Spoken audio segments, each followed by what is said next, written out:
Hey students, how are you? I'm Jyoti Singh, MSc BA from New Delhi, and I think this is the right time to make good use of social platform, and I have taken a pledge to support all my students in this hard situation through my online lecture. Because Warrior doesn't give any excuses. So let's start with our first chapter of class 10 science, that is chemical reaction and equation, chapter number 1. So I would like to first introduce the chapter. Everything around us undergoes various changes. Changes may be chemical change or a physical change. So what is the difference between a chemical change or a physical change? Physical change is a change in which there is no new product formed. Means the change is a temporary. Example, liquid changes into solid, or a combustion of wax into a liquid form. Okay. So let's take another example. जैसे कि अगर हम liquid को freeze करें तो वो किस में कन्वर्ट हो जाता है? It converted into a solid, that is ice. और जब मैं आइस को दोबारा से मेल्ट कर दूं तो वो किस में कन्वर्ट हो जाएगा? Water, that is liquid. तो मतलब यहाँ पे क्या हो रहा है कि आपका स्टेट चेंज हो रहा है, आपका कोई भी लेके नया प्रोडक्ट फॉर्म नहीं हो रहा है. तो ये मेरा क्या हुआ? Physical change. और अगर मैं केमिकल चेंज की बात करूं तो केमिकल चेंज के अंदर एक हमेशा नया प्रोडक्ट फॉर्म होता है. नया प्रोडक्ट फॉर्म हो रहा है तो मतलब it is a permanent change, it is not a temporary change. Temporary change हमारा कौन था? फिजिकल चेंज था. अगर हम केमिकल चेंज का एग्जांपल ले तो अगर मैं एक पेपर को बर्न कर रही हूँ तो पेपर को बर्न करने से क्या फॉर्म हो रहा है? ऐश फॉर्म हो रहा है. तो मेरा जो ऐश जो मेरा फॉर्म हुआ है वो मेरा एक न्यू प्रोडक्ट है. मैं उस ऐश को दोबारा से बैक कन्वर्ट नहीं कर सकती हूँ पेपर के अंदर. तो ये मेरा क्या हुआ? ये मेरा परमानेंट चेंज हुआ. तो हम परमानेंट चेंज को हम क्या बोलते हैं? केमिकल चेंज बोलते हैं. तो हमें इस चैप्टर के अंदर हमें फिजिकल चेंज और केमिकल चेंज को ध्यान में रखते हुए हमने इस चैप्टर को आगे कंटिन्यू करना है. Okay, so let's start with our chapter. Chapter number 1 is chemical reaction and equation. So first we started about the first topic, that is chemical reaction. कि chemical reaction क्या होता है? ठीक है, केमिकल रिएक्शन. अब chemical से अगर मैं बात करूं, वर्ड से अगर मैं बात करूं तो केमिकल यहाँ पे कुछ केमिकली इन्वॉल्व है. केमिकली इन्वॉल्व क्या? मेरे कुछ यहाँ पे कुछ मेरे रिएक्टेंट्स इन्वॉल्व है, यहाँ पे कुछ मेरे एलिमेंट्स इन्वॉल्व हो रहे हैं, यहाँ पे कुछ मेरे कंपाउंड्स इन्वॉल्व हो रहे हैं. आप सबको पता होगा कि what is element and what is a compound. Element वो चीज जो कि फर्दर किसी में ब्रेकडाउन नहीं होती है, और कंपाउंड वो चीज जो फर्दर किसी में ब्रेकडाउन हो जाता है. एग्जाम्पल लेते हैं एलिमेंट का. एग्जाम्पल जैसे कि हाइड्रोजन, ऑक्सीजन, कार्बन, नाइट्रोजन, ये सब मेरे सिंगल एलिमेंटल फॉर्म में प्रेजेंट है. तो हम इसे क्या कहेंगे? हम इसे एलिमेंट बोलेंगे. अगर जब आप इसी को ही आप कंबाइन करके जब आप कुछ नई चीज बनाते हो तो उससे हम क्या कहेंगे? उससे हम कंपाउंड बोलेंगे. एग्जाम्पल लाइक हाइड्रोजन और ऑक्सीजन मिलकर क्या बना रहा है? वाटर. तो H2O is composed of hydrogen and oxygen. Okay, and reaction का मतलब क्या होगा? कि मेरी कोई भी दो चीज आपस में मिलकर क्या हो रही है? रिएक्ट हो रही है. तो केमिकल रिएक्शन की अगर मैं डेफिनेशन की बात करूं तो केमिकल रिएक्शन क्या होगा? प्रोसेस बाय विच टू और मोर सब्सटेंसेस. यहाँ पे मैं क्या बोल रही हूँ? टू और मोर सब्सटेंसेस, या दो से ज्यादा सब्सटेंस जब आपस में रिएक्ट करते हैं, react with each other to form a new substance. Class यहाँ पे क्या चीज आ रही है? New substance. कोई नया सब्सटेंस बन रहा है. अब वो नया सब्सटेंस जो बन रहा है उसकी प्रॉपर्टी डिफरेंट होगी उससे जो कि आपस में रिएक्ट हो रहे हैं. एग्जाम्पल, अगर मैंने यहाँ पे दो प्रोडक्ट्स, यहाँ पे मैंने दो चीजें ली है. ये दो सब्सटेंस आपस में मिल रहे हैं और मिलके एक नया प्रोडक्ट बना रहे हैं, मिलके एक नया सब्सटेंस बना रहे हैं जिसको मैं क्या बोलूंगी? प्रोडक्ट. और जो आपस में मिल रहे हैं उनको मैं क्या बोलूंगी? रिएक्टेंट. और जो प्रोडक्ट बनेगा उसकी प्रॉपर्टीज डिफरेंट होगी इन दो रिएक्टेंट से. तो हम इस तरह के प्रोसेस को क्या बोलते हैं? Chemical reaction. एग्जाम्पल लेते हैं, अगर मैंने हाइड्रोजन और ऑक्सीजन को आपस में मिलाया तो वो क्या बनेगा? वाटर. ठीक है, तो जो ये मेरे हाइड्रोजन और ऑक्सीजन है ये मेरे कौन होते हैं? रिएक्टेंट्स. और जो मेरा वाटर बना ये मेरा कौन होता है? प्रोडक्ट. ठीक है, रिएक्टेंट्स को हम हमेशा लिखते हैं हमारी कौन सी साइड में?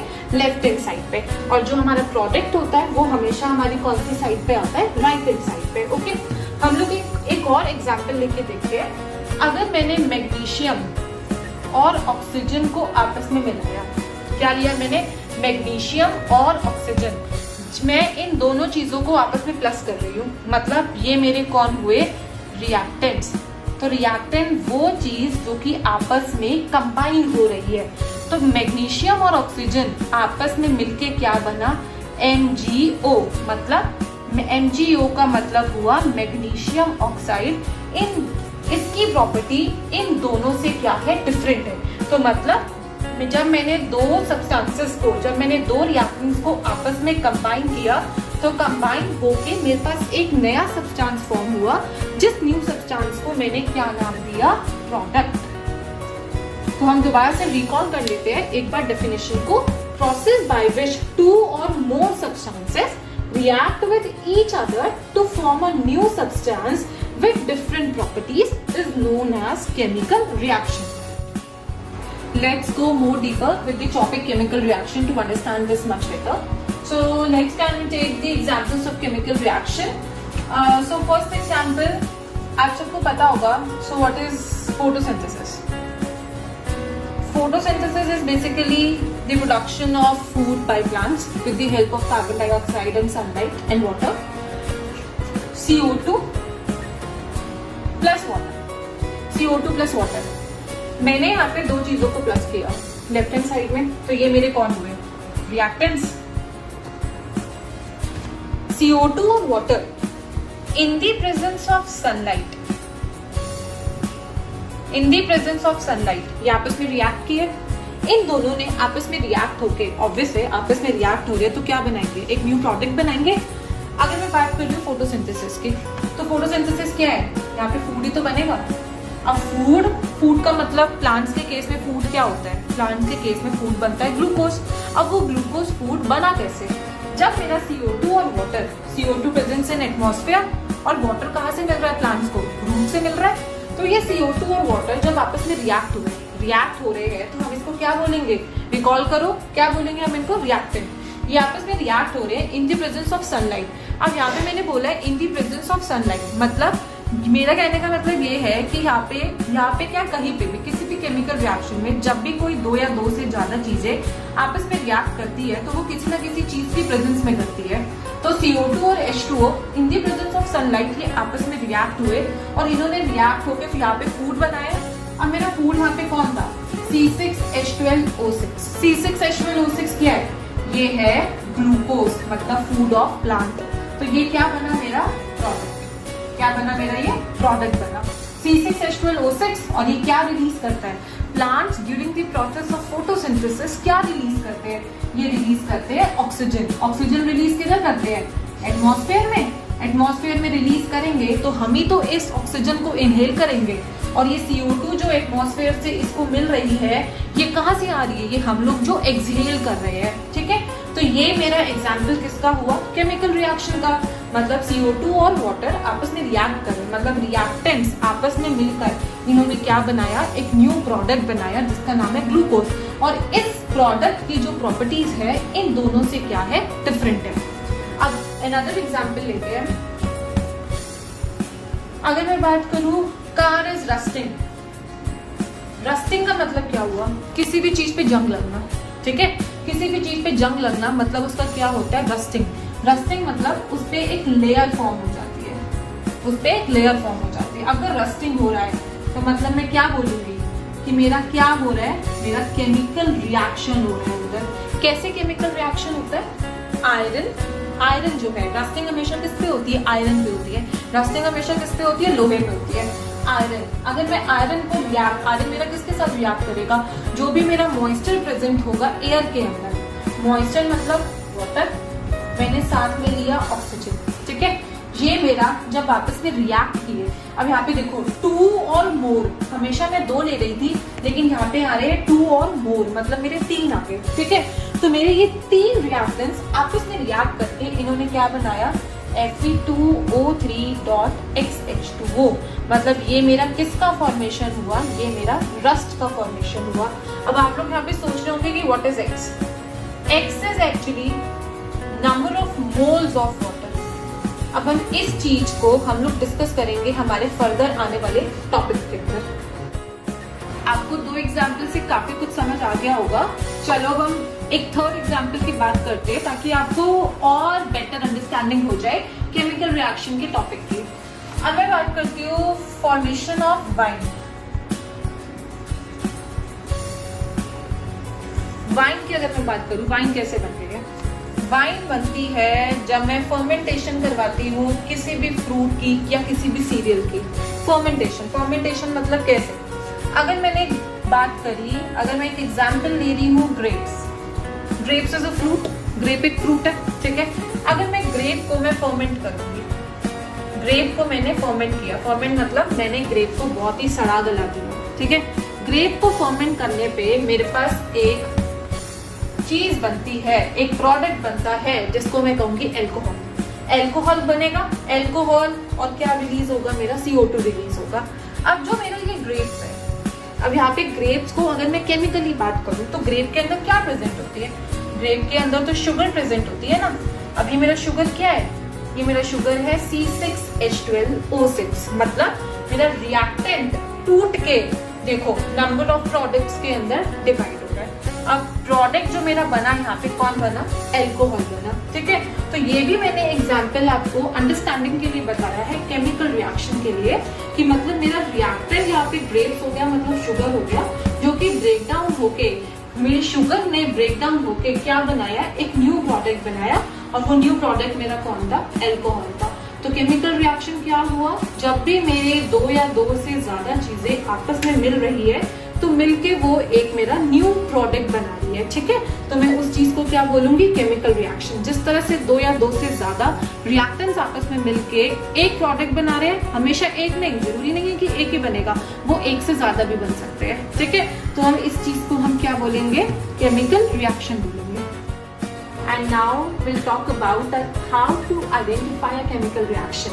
अब तक जो हमने पढ़ा कि केमिकल रिएक्शन होता क्या है, अब हम ये पढ़ेंगे कि आप कैसे पहचानोगे कि कोई केमिकल रिएक्शन हो रही है। सबसे पहली चीज आती है चेंज इन स्टेट। अब स्टेट का यहाँ पे क्या मतलब है? स्टेट का मतलब ये कि हमारे पास 3 स्टेट्स है। कौन सी? सॉलिड, लिक्विड और गैस। हम पे ये 3 स्टेट है। आप ये सब चीजें अपनी क्लास 9th में पढ़ चुके हैं कि हमारे पास 3 तरह की स्टेट होती है, सॉलिड, लिक्विड और गैस। जब भी आपको कोई भी स्टेट एक दूसरी स्टेट के अंदर कन्वर्ट होती दिख रही है तो मतलब आप क्या बोलोगे?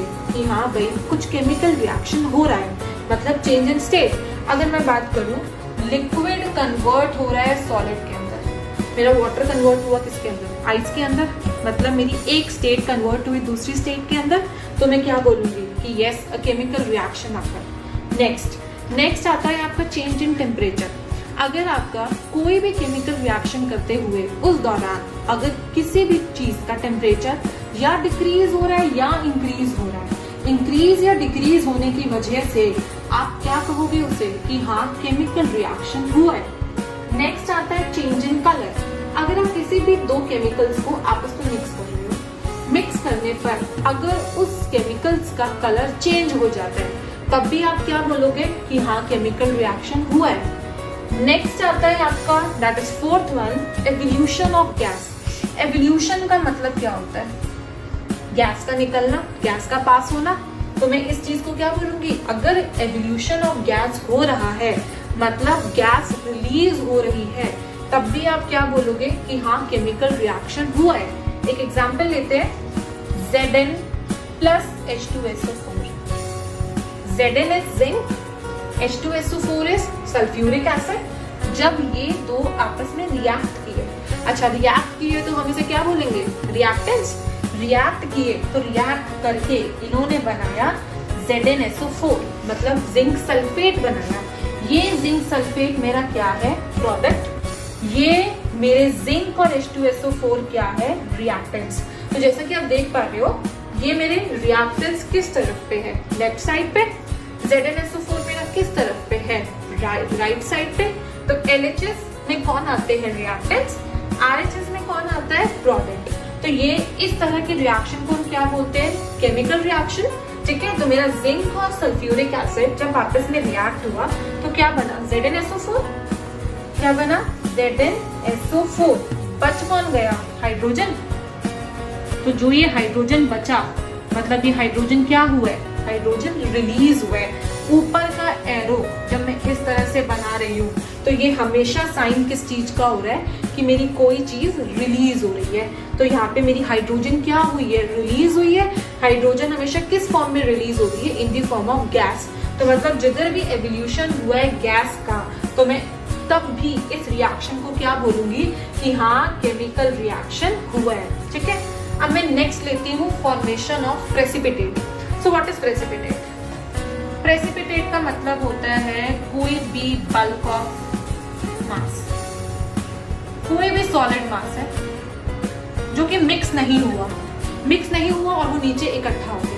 आप घर पे कभी भी किसी चीज को मिक्स कर रहे हो, मिक्स करने के दौरान अगर वो चीज मिक्स नहीं हो रही है, वो चीज नीचे इकट्ठी हो रही है, एक मास की फॉर्म में नीचे इकट्ठी हो गई और वो आप उसे जितना भी शेक कर लो वो मिक्स नहीं हो रही है, तो मैं उस चीज को क्या बोलूंगी, प्रेसिपिटेट। अगर ऐसा करने पर भी, अगर आप किसी भी चीज को मिक्स कर रहे हो, मिक्स करने पे अगर प्रेसिपिटेट फॉर्मेशन हो रहा है तो आप क्या बोलोगे कि हाँ आपका केमिकल रिएक्शन हुआ है। मैं एक एग्जाम्पल लेती हूँ।